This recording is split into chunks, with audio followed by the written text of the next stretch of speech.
আমি তো এডটেক প্ল্যাটফর্মের মালিক 2000 করেন আপনি। আমি 2000 সালে বিএনপি নামে বলছেন, ছাত্রদের নামে বলছেন, সব আমরা করেছি। হ্যাঁ, আমরা তো অবশ্যই করেছি, আন্দোলন করেছি। আমি 2022 সাল থেকে ক্যাম্পাসে ঘুরে প্ল্যাটফর্ম চালাই। আপনি জানেন এডটেকে একটা ক্লাস নিলে 22,000 টাকা পাওয়া যায়। আমি নিজে এখন আপনি আমার ব্যালেন্স চেক করতে পারেন, এই কোর্সেই তো আমি মোটামুটি 10 লাখ টাকার বেশি ইনকাম করি। আমি আবিদা রহমান মালিহা, পড়াশোনা করছি ঢাকা বিশ্ববিদ্যালয়ের আইন বিভাগে। আমার কোশ্চেনটা শামীম ভাইয়ের কাছে। আমরা দেখেছিলাম যে গভর্নমেন্ট থেকে একটা অ্যাক্ট জারি করা হয়েছিল 18 আগস্ট 2025-এ, এবং সেটি হলো the Dhaka university central students union dissolution and prohibition act, অর্থাৎ ডাকসুকে প্রহিবিট করার জন্য বা ডিসলিউট করার জন্য একটি অ্যাক্ট জারি করা হয়েছিল। আমি জানতে চাচ্ছি যে এই অ্যাক্টটি জারি করার পেছনে উদ্দেশ্য কী ছিল, এবং ভবিষ্যতে যখন ডাকসু নির্বাচনটি হবে এবং আপনারা ক্ষমতায় আসেন বা ম্যান্ডেট যুক্ত হন, তখন ভবিষ্যতে কোনো গভর্নমেন্ট থেকে বা কোনো ক্ষমতাসীন দল থেকে এই ধরনের এভাবে ছাত্রদেরকে চুপ করিয়ে দেওয়ার মতো একটা অ্যাক্ট যদি জারি করা হয় বা এই ধরনের যদি চাপ আসে, সেই ক্ষেত্রে আপনারা সেগুলো কিভাবে মোকাবেলা করবেন? আরেকটা প্রশ্ন কে করতে যাচ্ছিলেন জানি? জি, আপনি করে ফেলেন, একটু সংক্ষেপে করবেন। আমি সুপ্ত কুমার সরকার, পরিসংখ্যান বিভাগ, 22-23 সেশন। শামীম ভাই তো এ পর্যন্ত নিজেকে সর্বোচ্চ শিক্ষার্থী বান্ধব একজন প্রতিনিধি হিসেবে উপস্থাপন করেছে। আমি তার কাছে প্রশ্ন করতে চাই যে আমরা যে শিক্ষার্থীরা ঢাকা বিশ্ববিদ্যালয়ে যে ইচ্ছা, সদিচ্ছা এবং স্বপ্ন নিয়ে প্রবেশ করি, আমরা যখন বের হই তখন এক বেকারত্বের এক বোঝা নিয়ে আমরা বের হই। এই বিষয়ে আপনি কি কার্যকরী পদক্ষেপ নিতে পারবেন? তারপর ঢাকা বিশ্ববিদ্যালয়ে বর্তমান শিক্ষার্থীদের মধ্যে আমরা দেখতে পাই, যেহেতু মানুষের চিন্তা ভাবনার বর্তমান প্রকাশ ঘটে সামাজিক যোগাযোগ মাধ্যমে, তারা যে পরিমাণ সাম্প্রদায়িক হয়ে উঠেছে, তাদের মধ্যে যে অসাম্প্রদায়িকতা প্রসার ঘটানোর ক্ষেত্রে আপনি কি পদক্ষেপ গ্রহণ করবেন? এবং আপনি যে 10টা ভবন আর মনে হয় সম্পূর্ণ প্রশ্ন না নেই ক্যাম্পাসে প্রতিষ্ঠার কথা বলেছেন, সেটা কি 1 বছরের মধ্যে আপনি করতে পারবেন? এটা কি কোথাও আকাশ কুসুম কোনো আশ্বাস মনে হচ্ছে? 4 মিনিট। আচ্ছা, আমি শেষ থেকে শুরু করি। আপনি 10টা ভবনের কথা বলেছেন না, আমি কম্পেয়ার করেছি যে আমাদের দেশে এত উন্নয়ন হয়েছে, তো ঢাবিতে 10টা হল বানালে আমার কি খুব ক্ষতি হয়ে যেত? তাই না? এত সরকার ক্ষমতায় ছিল, এখানে যতজন আছে তার মধ্যে যারা ভাই আছেন তাদের সরকারও ক্ষমতায় ছিল এক সময়।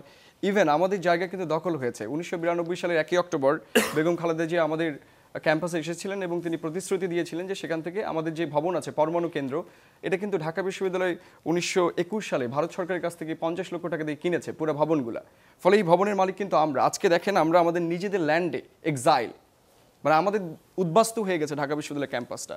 তো আমি এটা বলেছি যে এই কারণে ঢাকা বিশ্ববিদ্যালয়ে আপনি দেখেন হল বানানোর কিন্তু জায়গা নাই, জায়গার একটা বড় সংকট রয়েছে, এবং এটা এর দায়ী হচ্ছে রাষ্ট্র। কারণ আমি বলেছি 47-এর পরে মন্ত্রীপাড়া বানানো হলো আমাদের শিক্ষকদের জায়গায়, এবং পরবর্তীতে আমরা যেখানে থাকতাম সেই জায়গাতে শিক্ষকদের টেনে আনা হলো। এটা হচ্ছে রাষ্ট্রের কাছ থেকে আমাদের আদায় করার একটা জায়গা। দ্বিতীয় যে প্রশ্নটা করা হয়েছে যে স্কিল ডেভেলপমেন্টের ব্যাপারটা, আমাদের ছেলেমেয়েরা যে বেকার থাকছে, এইখানে আমাদের প্রশ্নটা আসছে যে আমাদের ঢাকা বিশ্ববিদ্যালয়টা 90-এর পর থেকে না এক ধরনের স্লিপ করেছে। দেখেন, আমি ঢাকা বিশ্ববিদ্যালয় যখন প্রতিষ্ঠিত হয়েছিল তারপরে যত মুসলিম মডার্নিটি তৈরি হয়েছে, এই যে ধানমন্ডি বা এই এলাকাটা তৈরি হয়েছে, এই এলাকা কিন্তু তৈরি হয়েছে ঢাকা বিশ্ববিদ্যালয়ের ছাত্ররা এখান থেকে পড়ালেখা করে বেরিয়ে। এবং আরও একটা ইনফরমেশন দেই, সেটা হচ্ছে কাদের কাছ থেকে তারা পড়ালেখা করেছে। তারা তো গরিব ছেলে মেয়ে ছিল, পড়ালেখাটা করেছে ওখানে যারা গরিব চামড়ার ব্যবসা করতো তাদের বাসায় লজিং মাস্টার থেকে, সেখান থেকে এই মডার্নিটি তৈরি হয়েছে। ফলে তারা দেখা যায় যে বিশ্ববিদ্যালয় থেকে একরকম চোখ সরিয়ে নিয়েছে। তারা যখন নেতৃত্বের পর্যায়ে গিয়েছে, ইভেন আমি এনসিপি নেতাদের, আমাদের বড় ভাই, আমি বিভিন্ন অ্যাক্টিভিজমের সময় তাদের সাথে ছিলাম ক্যাম্পাসে পরবর্তীতে। সো দেখেছি তারা যখন আমাদের খাবার নিয়ে আন্দোলন করেছে, ভাইও করেছে, আমরা দীর্ঘদিন যাবত এটা কথা বলেছি।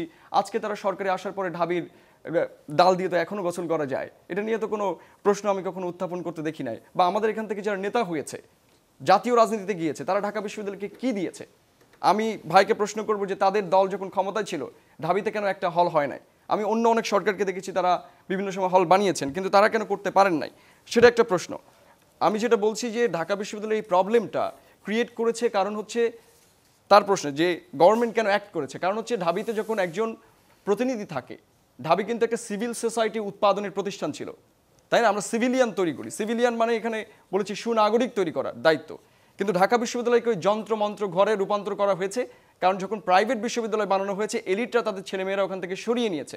ফলে আমাদের যে ক্রাইসিসটা ইচ্ছা করে তৈরি করা হয়েছে, একটা 10টা সিটের বিপরীতে, 10টা ডিজায়ারের বিপরীতে আমাদের যদি একটা সিট থাকে, আমি কাকে সিট দিব? ইভেন আমি যখন 19 সালে সিটের আবেদন করেছিলাম, আমাকে প্রথমে জিজ্ঞাসা করছে আমার যে প্রভোস্ট ছিলেন যে তুমি কোন ভাইয়ের কোন গ্রুপের লোক, তো আমাকে ওইটার বেসিসে সিট দেওয়া হয় নাই। তো দ্বিতীয় আবেদন আমাকে মেধা বেসিসে সিট দেওয়া হয়েছিল, কারণ আমার হলটিতে ওই সুযোগ ছিল। তো যাই হোক, এইটা হচ্ছে ঢাকা বিশ্ববিদ্যালয়ের সিস্টেম ডেভেলপ করেছে। এবং 90-এর পরে যারা বলছে যে 90-এর ডাকসুর কথা বলছে, 90-এর হাওয়া বইছে, 89-এর ইলেকশনে কিন্তু অন্য একটা পার্টি পাস করেছিল এবং তখন বেগম খালেদা জিয়া বলেছিলেন ইলেকশন রিগড হয়েছে, যেটা ঢাকা বিশ্ববিদ্যালয়ের সাথে কিন্তু এটা মানে 89 সালের যে ডাকসু, সেখানে 3টা-4টা করে ব্যালট পেপারও দেওয়া হয়েছিল, আপনি খোঁজ নিয়ে দেখবেন। এটা নিয়ে আন্দোলন করেছে তারা এবং আন্দোলনের সংঘর্ষও বেঁধেছিল। এবং তারপরে আমরা কি দেখেছি, তারা যখন ক্ষমতায় ছিল, বোমা উৎপাদন করতে যে প্রথম যিনি নিহত হন ছাত্র দলের ইতিহাসে, তিনি কিন্তু বোমা উৎপাদন করতে নিহত হয়েছিল। এবং বোমা যখন ধরা পড়ে তখন তারা আবার আন্দোলন করে, যেটা আমাদের গণতান্ত্রিক অধিকার। তার মানে হচ্ছে যে ডাকসুকে একমাত্র বন্ধ করে দেওয়া হয়েছে যাতে করে আমাদের ভাগ্যটা শুধুমাত্র পলিটিক্যাল অর্গানগুলোর উপর ডিপেন্ড করা থাকে। অনেকে আমাকে অভিযোগ দিবেন, ভাই আপনি তো 2-1 সময় পলিটিক্সে অংশগ্রহণ করেছেন। তো আমার কাছে আমার কাছে একসময় মনে হয়েছে যে এই স্টুডেন্ট পলিটিক্যাল অর্গানগুলো মূলত আমাদেরকে জিম্মি করেই তারা রাষ্ট্রের কাছে দেখাতে চায়, দেখো এতগুলো কর্মী আমি নিয়ে এসেছি। ফলে রাষ্ট্র তাদেরকে কি দেয়, তাদেরকে একটা কিছু দেয় যেটার কারণে তারা স্টারে খেতে যেতে পারে। এবং আমরা কোথায় খাই, ওই যে আমাদের যে ক্যান্টিন আছে যেখানে পচা ভাত খাবার পাওয়া যায়। সাবেক ডিআইজি, সাবেক পুলিশদের সাথে খেয়েছেন, ছাত্রদল সেটি খায়নি। ছাত্রদল যখন পুলিশে দৌড়েছিল, আপনি তখন পুলিশের এক ডিআইজি বা এএসপির সাথে রেগুলার ফেসবুকে ছবি দিতেন, রেগুলার তার সাথে খাওয়া দাওয়া করতেন। আপনি খালি হলে খাইতেন না, বাইরেও খাইতেন, স্টেট থেকে। না, আমি সেটা বলছি, আমি তো এডটেক তাহলে প্ল্যাটফর্ম এগুলো মালিক। স্বীকারোক্তি করেন আপনি। আমি 2000 সালে বিএনপি নামে বলছেন, ছাত্রদল নামে বলছেন, সব আমরা করেছি। হ্যাঁ, আমরা তো অবশ্যই করেছি, আন্দোলন করেছি। আমি 2022 সাল থেকে ক্যাম্পাসে ঘুরে প্ল্যাটফর্ম বেরিয়েছি। চালাই। আপনি জানেন এডটেকে একটা ক্লাস নিলে 22,000 টাকা পাওয়া যায়। আমি নিজে এখন, আপনি আমার ব্যালেন্স চেক করতে পারেন, এই কোর্সেই তো আমি মোটামুটি 10 লাখ টাকার বেশি ইনকাম করেছি। ফলে আমি সেটা তো অবশ্যই করবেন, এবং কারণ আমার গত বইয়ের 5 একটা বছর তো নেটওয়ার্ক আপনি রয়েছে। সাধারণ আমাদেরকে শিক্ষার্থীদের কথা বলছেন, বলছেন। সেটা তো আমার জায়গা আচ্ছা, থেকে। আমি আপনার কাছে আসবো। আমি তো শুধু ছাত্রদলকে বলি না, এর আগে যারা ক্ষমতায় ছিল আপনারা নিজে চোখে দেখেছেন তারা কি করেছে, তাই না? তারা কি ক্যান্টিনে খেতে যেত? তারা যেত আইবিএতে খেতে। তার মানে একটা ডিফারেন্সিয়েশন ঢাবির ভেতরেই আছে। বুঝেছি। তা আমাদেরকে আমরা যদি শেষ করে নিই, হ্যাঁ, এটার একটা ট্যাগিং দেখেন, এই যে মাঝে মাঝে বলে না যে ফকিন্নি ওয়েস্টিনে কেন যায়, তার মানে ঢাবিকে একটা স্ট্যান্ডার্ডাইজেশন করা হয়েছে যে এখান থেকে তারা বেরোতে পারবে না, কিন্তু তাদের ছেলেমেয়েরা ঢাবি থেকে যারা নেতা হচ্ছে তারা ঠিকই সব করতে পারবে, তাদের ছেলেমেয়ে বিদেশে পড়তে পারবে। শেষ করে নিয়ে আসি। তো এটা আমি বলছি। শামীম, আপনাকে ধন্যবাদ। আমি